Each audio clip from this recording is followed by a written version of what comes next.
Hello और welcome student, स्वागत है आपका करण सर फार्मा क्लासेस में। और आज हम बात करेंगे एक बहुत ही इंपॉर्टेंट टॉपिक के ऊपर। थंबनेल से आप समझ ही गए होंगे कि आज हम बात करेंगे कि फार्मा इंडस्ट्री के अंदर जो एचआर डिपार्टमेंट होता है वो कैंडिडेट्स का रिक्रूटमेंट कैसे करता है। इससे पहले भी मैंने एक वीडियो बनाया था जहां पर मैंने फार्मा इंडस्ट्री की पूरी रिक्रूटमेंट प्रोसेस बताई थी कि आप वहां पर क्या इंटरव्यू का प्रोसीजर होता है और आप वहां पर कैसे वर्क करते हो।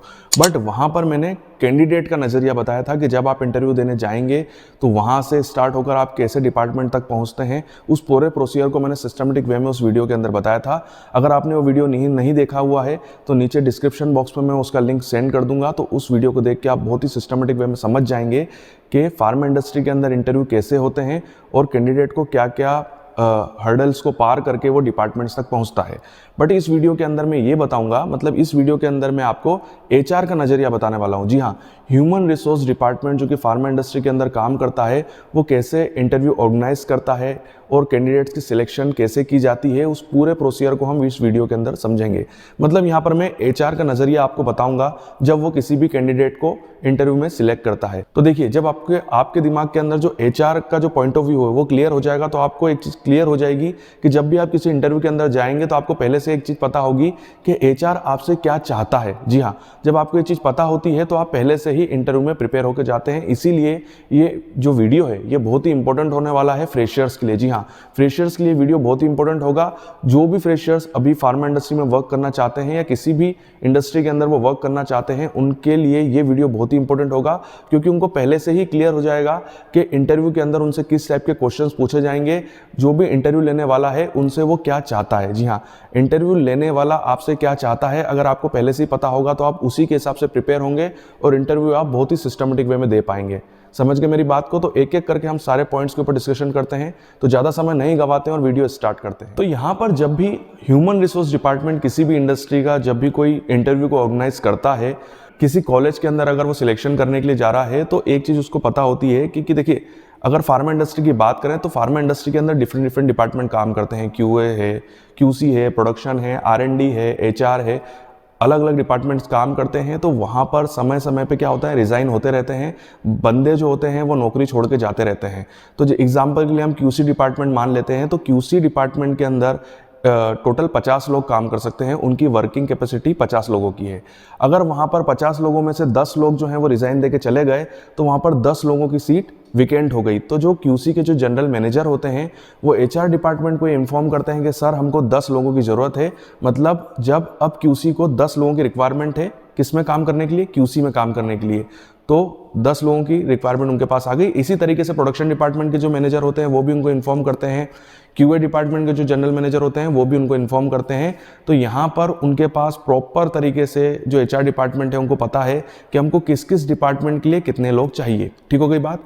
अब उनको ये भी पता है कि क्यूसी में काम अगर हमको चाहिए तो क्यूसी में जो मैनेजर है वो उनको ये भी इन्फॉर्म करता है कि किस डिपार्टमेंट से रिजाइन हुए हैं।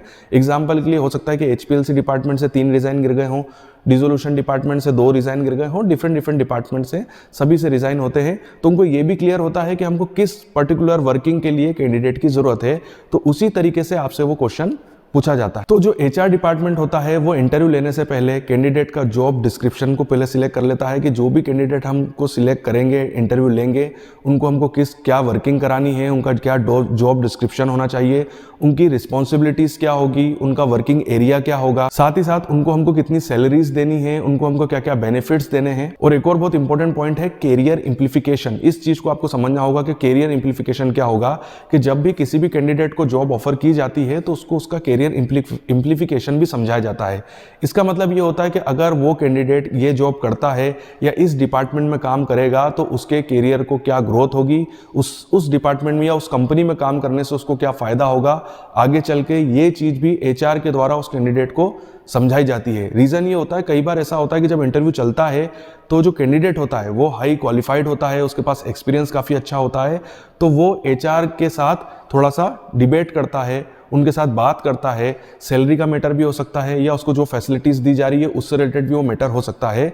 तो यहाँ पर एचआर डिपार्टमेंट उस कैंडिडेट को ये चीज बताता है कि अगर हम आपको जो सैलरी दे रहे हैं उसकी आप परवाह ना करें, बट आपको जो इस डिपार्टमेंट में काम करने से जो एक्सपीरियंस मिलेगा जिससे कि आपकी ही ग्रोथ होगी, या आप अगर आपका नाम हमारी कंपनी के साथ जुड़ता है तो आपके रिज्यूमे में ग्रोथ होगी और आप आगे चल के आपकी और भी ग्रोथ होगी। समझ रहे मेरी बात को? तो इस पूरे पॉइंट को बोला जाता है कैरियर एम्प्लीफिकेशन, मतलब उसके कैरियर में क्या ग्रोथ होगी।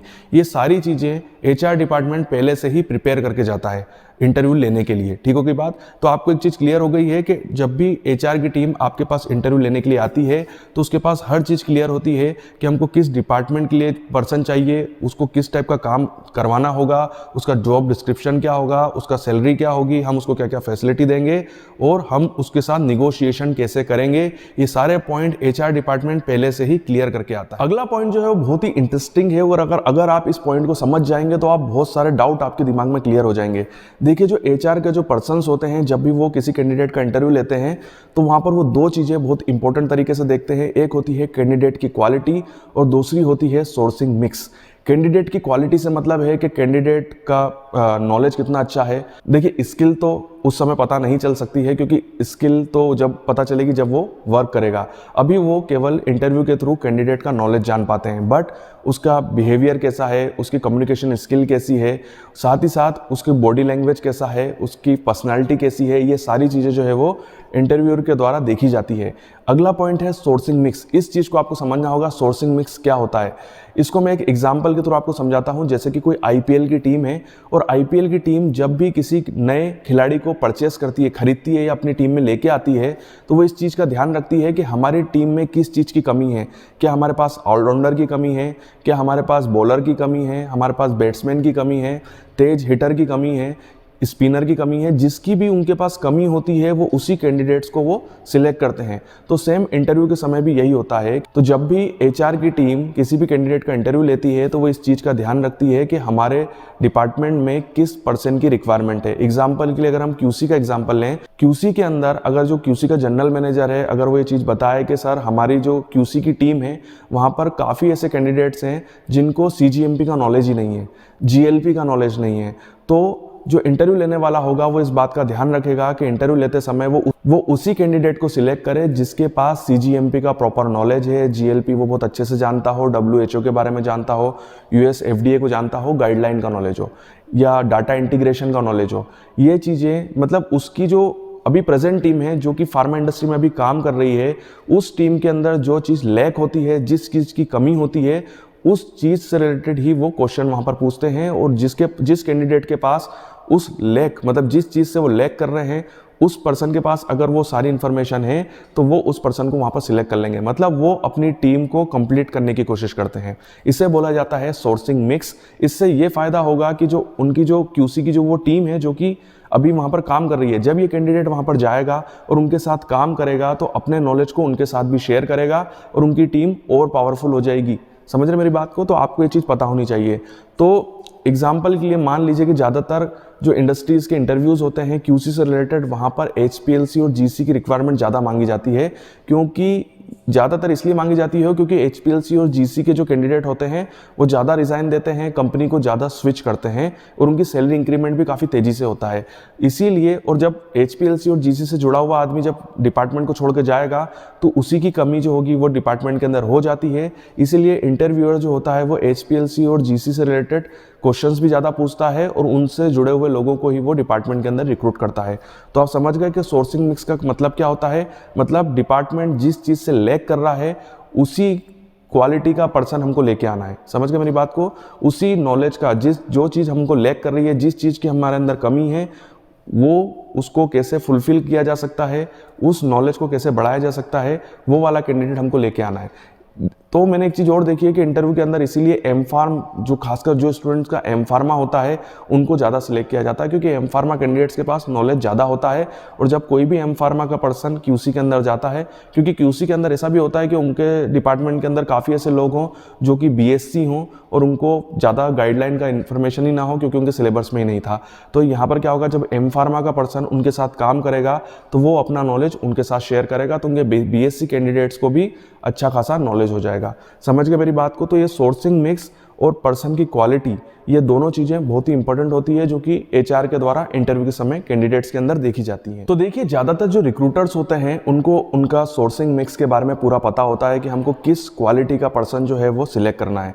तो वो उसी से जुड़े हुए क्वेश्चंस जो होते हैं वो कैंडिडेट्स के साथ में पूछते हैं और कैंडिडेट्स को शॉर्टलिस्ट करते हैं। अब एग्जांपल के लिए उन्होंने अगर 50 लड़के या कैंडिडेट्स का इंटरव्यू लिया तो 50 में से वो 10 लोगों को शॉर्टलिस्ट करेंगे और 10 लोगों में से फिर वो एक को सिलेक्ट करते हैं। ठीक हो गई बात। तो एग्जाम्पल के लिए अगर उनको चाहिए कि हमको केवल HPLC के लिए कोई कैंडिडेट चाहिए तो उनके सारे क्वेश्चंस जो होंगे वो HPLC से रिलेट करेंगे और 10 ऐसे कैंडिडेट्स को शॉर्टलिस्ट करेंगे जो कि HPLC से जुड़े हुए हैं। अब वो उन 10 लोगों का इंटरव्यू जो है वो सीधा का सीधा, कई बार ऐसा होता है कि पहले HR की टीम जो होती है वो इंटरव्यू ले लेती है, 10 कैंडिडेट्स को शॉर्टलिस्ट कर देती है और अब इन 10 लोगों को इंडस्ट्री बुलाया जाता है अगले चरण के लिए, अगले इंटरव्यू के लिए, जहां पर उसी डिपार्टमेंट के जो मैनेजर होते हैं, जनरल मैनेजर जो होते हैं, वो उन 10 लोगों का इंटरव्यू लेते हैं।